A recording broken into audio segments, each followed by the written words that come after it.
The Stellar Academy hung like a jewel against the backdrop of the Andromeda Galaxy, its crystalline spires and swooping architecture a testament to the combined technological prowess of 100 species. Inside, the Grand Hall buzzed with activity as students from across the known universe gathered for the start of another academic year. Among them, Kaya Harrison stood out not for her appearance, but for her complete disregard of the carefully marked walking lanes on the floor. "You're deviating from the designated path again," chirped Rylix, a centaurian whose iridescent feathers rippled with disapproval. Their species was known for their strict adherence to rules and mathematical precision in all things. Kaya rolled her eyes, deliberately stepping over another marker. "The shortest distance between 2 points is a straight line," she said, continuing her diagonal path across the hall. Behind her, she could hear the collective gasp of several alien students who viewed such behavior as practically criminal.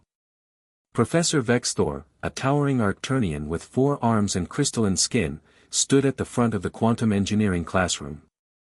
His lecture on stable wormhole creation was being delivered with characteristic precision, each point followed by exactly 3 seconds of pause, each diagram appearing in perfect synchronization with his words. The alien students sat rapt, their neural interfaces recording every detail.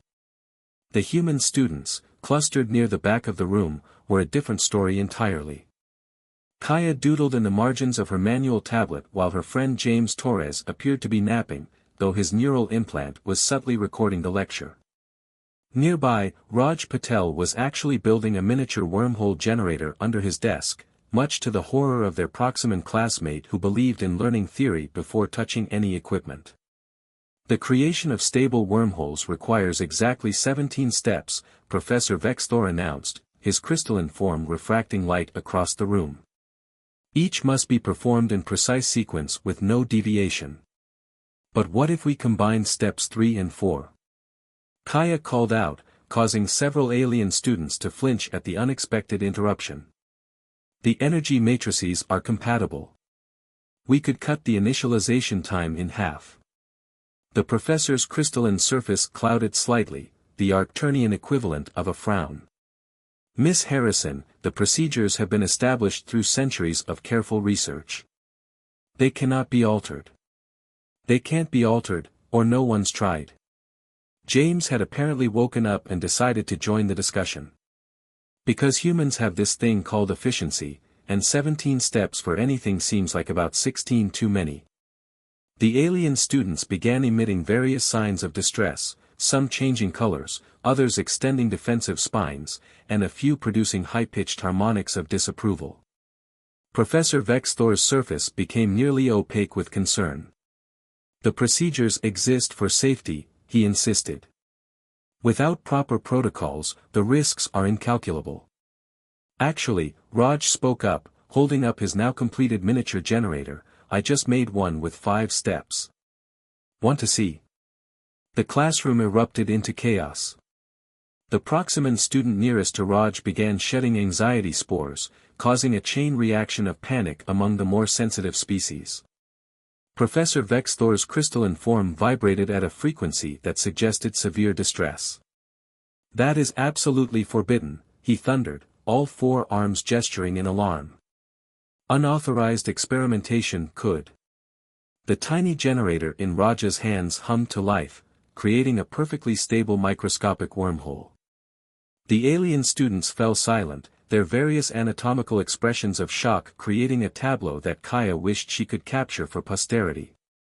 "Looks pretty stable to me," she commented, peering at the swirling vortex that was, indeed, maintaining perfect quantum coherence with far less than 17 steps. Professor Vexthor's surface cleared suddenly, an indication of deep thought. This is impossible. The calculations, the risks." He moved closer, all 4 eyes fixed on the tiny miracle of efficiency. "Humans have a saying," James offered, stretching lazily in his seat. "Sometimes you have to think outside the box." "But there is no box in the procedure," one of the alien students protested in confusion. "Exactly," Kaya grinned. "That's kind of the point. As the professor began scanning the miniature wormhole with increasingly agitated movements, Kaya exchanged knowing looks with her fellow humans. This was why they'd chosen to attend the Stellar Academy, not just to learn the established ways of the universe, but to challenge them. To bring humanity's unique perspective to the stars. The Academy's motto, written in 100 languages across the Grand Hall, proclaimed, "Knowledge through order." But as Raj's impossible wormhole generator continued to hum happily on his desk, defying centuries of established procedure, it seemed that perhaps a little chaos might have its place in the universe too. Little did they know, this small act of creative rebellion was about to become far more significant than anyone could have imagined. As the quantum core of the Academy hummed beneath their feet, a subtle vibration began to build, one that would soon test the limits of both order and chaos in ways that would change the Academy forever. The first warning sign came during lunch period in the Academy's grand atrium. The artificial gravity flickered, just for a microsecond, but it was enough to send droplets of various species beverages floating momentarily toward the crystalline ceiling. Most students barely noticed, but Kaya's hand instinctively shot out to steady her cup of coffee. "Did anyone else feel that?" she asked, glancing at her fellow humans. James was already pulling out his personal scanner, while Raj had stopped tinkering with his latest invention long enough to frown at the floor. "The quantum core's resonance is off by 0.03%, James reported, studying the readings. "Not enough to trigger the automated warnings, but enough to make my coffee try to escape," Kaya finished. Around them, alien students continued their precisely timed meal periods, seemingly oblivious to the subtle wrongness humming through the station's bones. Professor Vexthor swept into the atrium, his crystalline form vibrating at a slightly higher frequency than normal. Behind him, a procession of senior faculty members moved with urgent purpose toward the central administrative tower. Their attempts at discretion were betrayed by the wake of concerned whispers they left behind. "Something's definitely wrong," Raj murmured, his fingers dancing over his tablet's surface. "The core's quantum signature is showing microfluctuations. They're growing exponentially, but so gradually that the automated systems aren't registering them as a pattern." A Meridian student at the next table, their fog-like form swirling with anxiety, leaned closer. "You cannot possibly know that without accessing the main computer core. Such access is restricted to faculty and senior researchers." Kaya smiled innocently. "We wouldn't dream of accessing restricted systems." She pointedly didn't mention the backdoor program James had written during their first week at the Academy. Some things were better left unsaid. The next gravity flutter lasted long enough for several alien students to emit distress signals in their various biological ways. The atrium's pristine order dissolved into concerned murmurs and nervous biochemical emissions. "Emergency protocols dictate that we should remain seated and await official instructions," announced a Proximan student, their voice wavering despite their rigid adherence to procedure. James snorted. "Yeah, that'll help a lot when the quantum core goes critical." He turned his scanner toward the lower levels. "These fluctuations are following a pattern. It's almost like someone tried to implement a security patch without accounting for quantum entanglement decay," Raj finished, his eyes widening. "Oh, that's not good." The station's AI chose that moment to make an announcement, its perfectly modulated voice somehow making the situation more unsettling. "Attention all students and faculty. Minor systems adjustments are in progress. Please continue your scheduled activities without deviation." "Without deviation, they say," Kaya muttered, watching as her coffee rippled again. "Because that's working so well." The Meridian student beside them was now a distinctly worried shade of gray. "The protocols state that during systems adjustments, we must maintain normal routines to prevent disruption of station operations. The protocols also state that the quantum core should never show simultaneous fluctuations in more than 2 dimensions," Raj pointed out, showing them his tablet. "We're currently seeing disturbances in 5.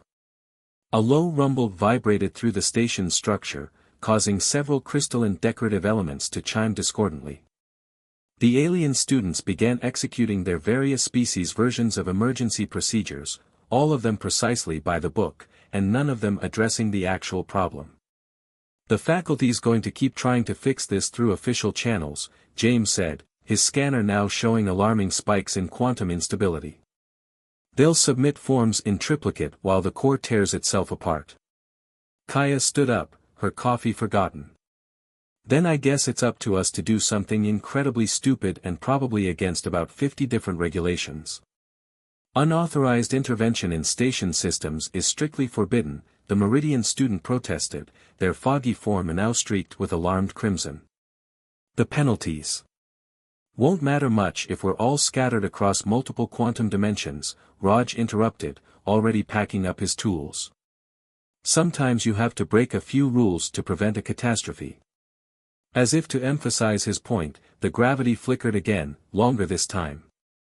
Throughout the atrium, perfectly ordered meals became chaotic arrays of floating debris. The AI's voice returned, still eerily calm, please remain in your designated areas while system stabilization protocols are enacted. Yeah, that's not happening, Kaya declared, heading for the exit with James and Raj close behind. Anyone want to help us save the station through highly irregular and definitely unauthorized means? The Meridian student hesitated, their forms swirling with indecision. Around them, other alien students were either frozen in shock or attempting to follow emergency procedures that were becoming increasingly irrelevant as the station's systems continued to deteriorate. The unauthorized modification of critical systems carries a minimum penalty of academic expulsion, another student called out. Better expelled than explosively decompressed, James replied cheerfully as they reached the atrium doors. Coming, he asked the Meridian student, who was still hovering between duty and survival. The rumbling from the quantum core grew louder, and suddenly the choice didn't seem so difficult. The Meridian student flowed after them, their fog-like form trailing anxiety but also a hint of excitement. As they hurried toward the maintenance access tubes that would lead them to the quantum core, Kaya couldn't help but grin. Welcome to the human way of doing things, she told their new alien companion. Step 1, ignore all the steps. Behind them, the station's AI continued to assure everyone that the situation was under control, even as the fabric of reality itself began to warp around the failing quantum core. Sometimes, Kaya reflected, the most dangerous thing you could do was follow the rules. The real question was whether they could reach the core and implement their decidedly non-regulation solution before the carefully ordered universe around them descended into chaos. But then again, chaos was something humans had always been surprisingly good at handling. The maintenance tunnels leading to the quantum core were a maze of gleaming metal and pulsing energy conduits.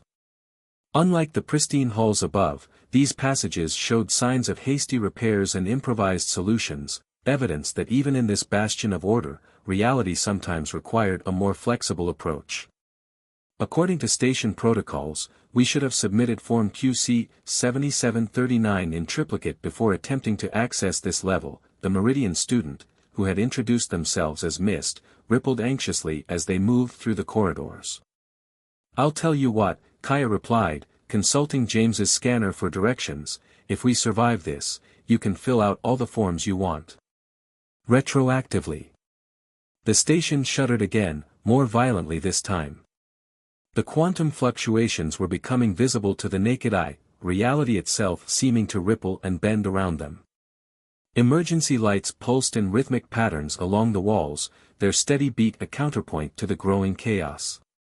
The core's containment field is starting to fail, Raj announced, studying the readings on his tablet. We've got maybe 20 minutes before quantum breakdown becomes irreversible. Shouldn't the automated safety systems be engaging? Mist asked, their foggy form contracting with worry. James laughed without humor. They probably are. The problem is, they're following standard procedures, trying to stabilize each fluctuation individually instead of addressing the root cause. Like treating the symptoms instead of the disease, Kaya added, making a sharp turn at an intersection. Sometimes you need to step back and look at the bigger picture. They reached a sealed doorway marked with warning symbols in 12 different languages. As James began bypassing the security locks, voices echoed from a connecting corridor. Professor Vexthor's distinctive crystalline tones rang out among them. The containment protocols are clear, he was saying. We must systematically address each variance according to established procedures. We don't have time for that, another voice argued. The core is destabilizing faster than we can process the documentation. Without proper documentation, any intervention could be catastrophic. Kaya exchanged looks with her companions. How much longer on that lock, James? 2 minutes. Maybe less if I skip some safety overrides. Skip them, she decided. Better to ask forgiveness than permission, especially when permission requires a committee review. The voices were getting closer. Mist began to emit distress particles, their form fluctuating between visibility and near transparency. We're going to be expelled. Or worse, required to attend remedial protocol training. Focus on the bigger picture, Raj suggested, pulling equipment from his bag. If this works, we'll have proved that sometimes breaking the rules is the only way to preserve order. The lock clicked open just as the faculty group rounded the corner. Professor Vexthor's crystalline surface frosted over with shock when he saw them. Students. This is absolutely forbidden. You must return to your designated safety zones immediately. Sorry, Professor, Kaya called back as they slipped through the door. We're going to have to fail this particular assignment. James sealed the door behind them, his fingers flying over the control panel. That should hold them for a few minutes. They'll have to submit an override request to central computing. They found themselves in a vast chamber dominated by the quantum core, a massive crystalline structure that seemed to exist in multiple dimensions simultaneously. Under normal circumstances, it was a thing of beauty. Now, with wild energies crackling around it and reality warping in its vicinity, it looked more like an artifact of chaos. Okay, Kaya said, taking charge. Raj, start reconfiguring the containment field. James, hack into the main computer and disable the automated response systems, they're just making things worse. Mist. She turned to their alien companion, who was hovering uncertainly.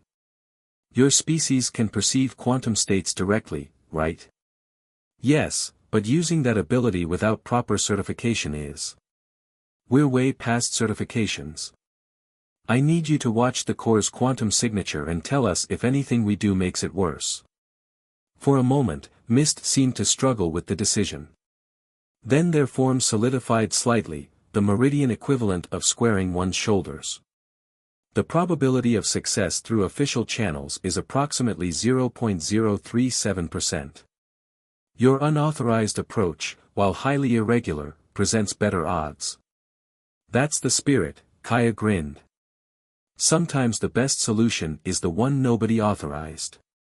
They worked quickly, ignoring the increasingly urgent announcements over the station's communication system. Raja's hands moved with precision as he modified the containment field generators, while James's fingers danced across multiple holographic interfaces, dismantling safety protocols that had become more dangerous than helpful.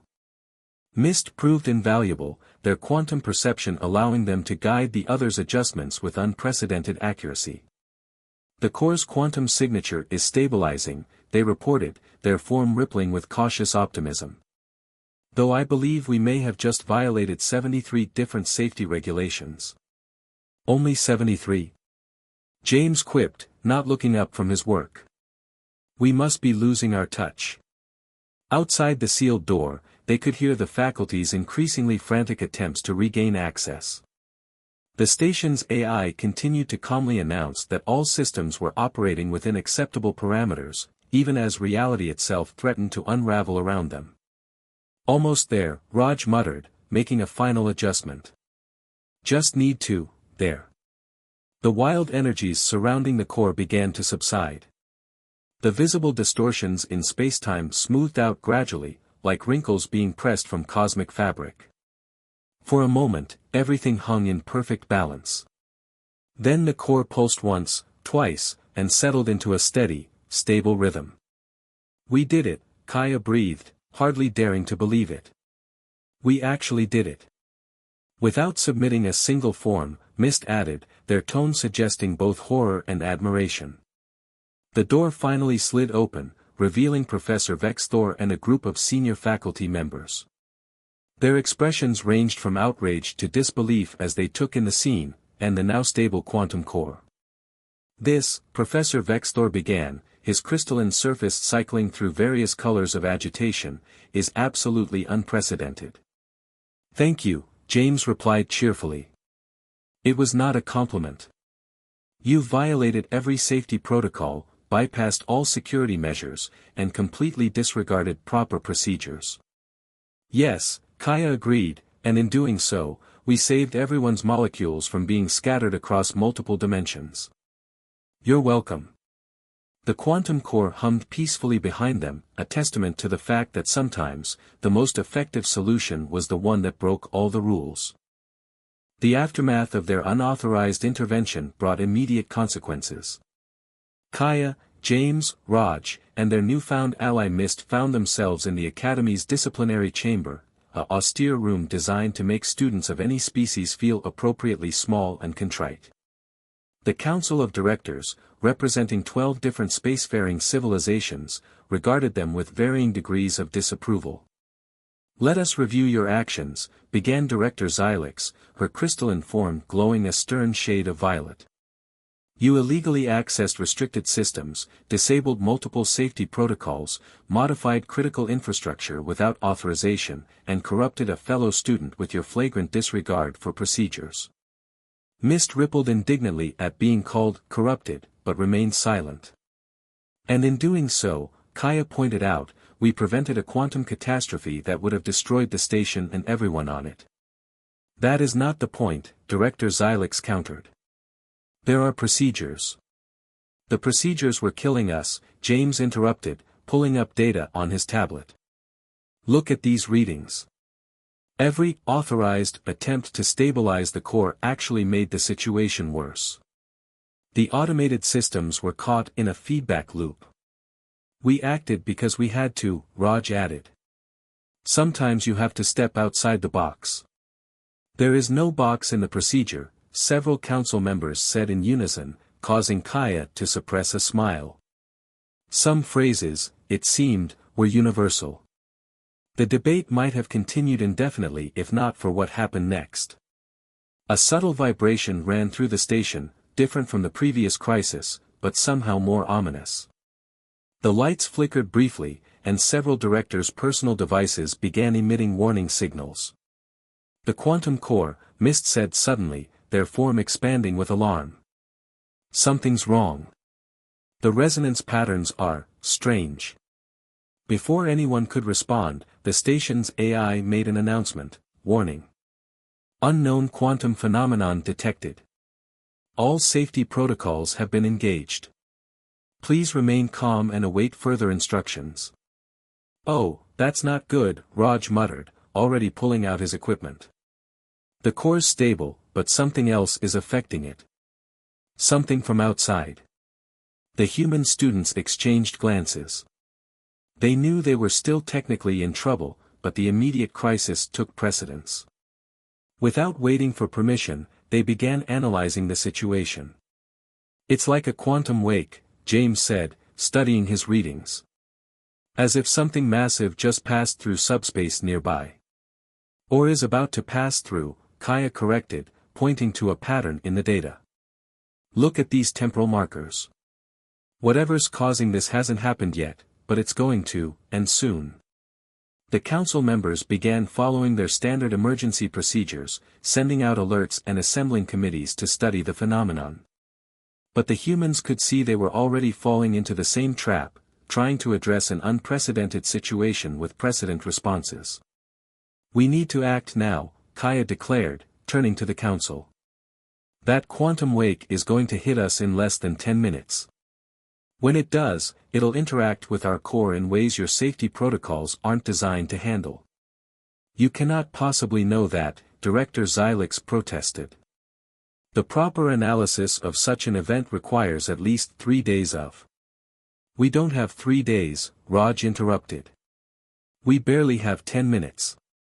The question is, are you going to let us help, or are you going to wait for committee approval while reality tears itself apart? The council chambers erupted into argument, various species expressing their opinions in their unique ways. Some flashed colors of protest, others emitted pheromones of distress, and a few began reciting regulations at increasing volume. Mist, who had been quietly observing the quantum fluctuations, suddenly solidified into a dense fog, their species' equivalent of shouting. The humans are right. I can see the wave approaching. It's like nothing in our records. For a moment, the chamber was silent. Then Director Xylix's crystalline surface shifted to a deep blue, a sign of deep thought among her species. What do you propose? She asked finally. Kaya didn't waste time celebrating the victory. We need to modify the core's quantum signature to match the approaching wave. Instead of trying to resist it, we'll ride it out, like surfing. Surfing? Several alien directors asked in confusion. Trust me, it's a perfect analogy, James said, already working on calculations. We'll need full access to the core systems, and we'll need it now. Director Xylix looked at her fellow council members. Some were already beginning to protest, reaching for their regulatory manuals. But the station shuddered again, more violently this time, and the decision was made.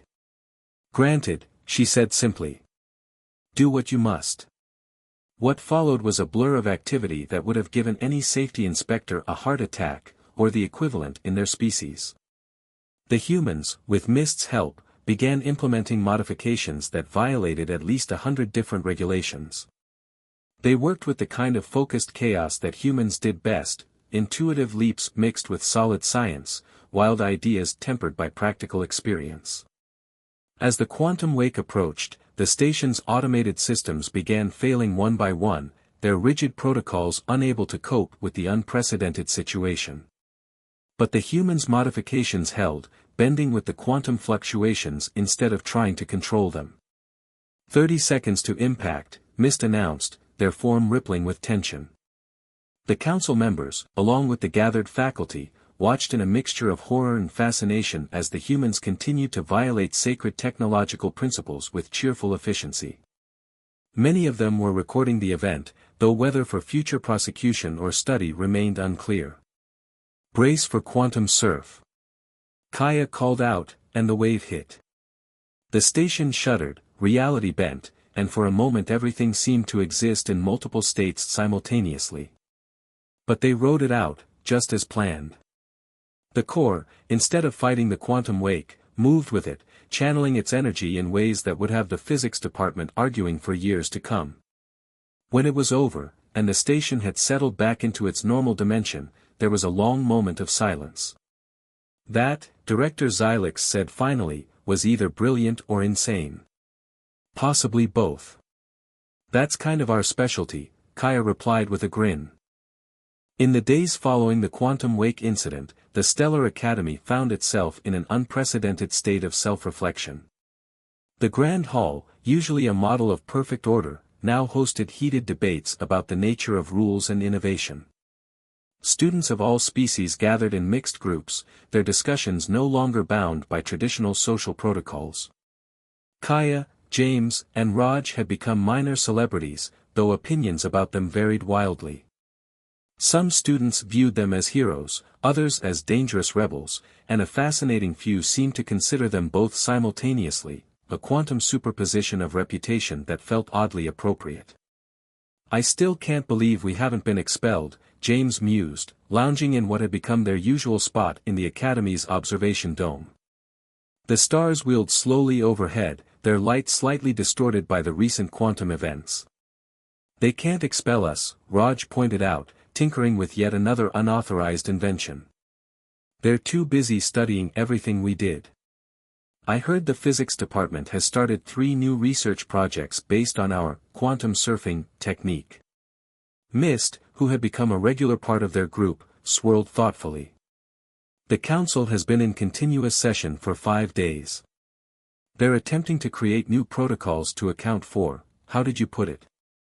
Thinking outside the non-existent box. Good luck with that, Kaya laughed. You can't create protocols for breaking protocols. That's kind of missing the point. The dome's entrance whispered open, and Professor Vexthor entered, his crystalline form refracting the starlight in complex patterns. The humans tensed slightly, expecting another lecture about regulations and proper procedures.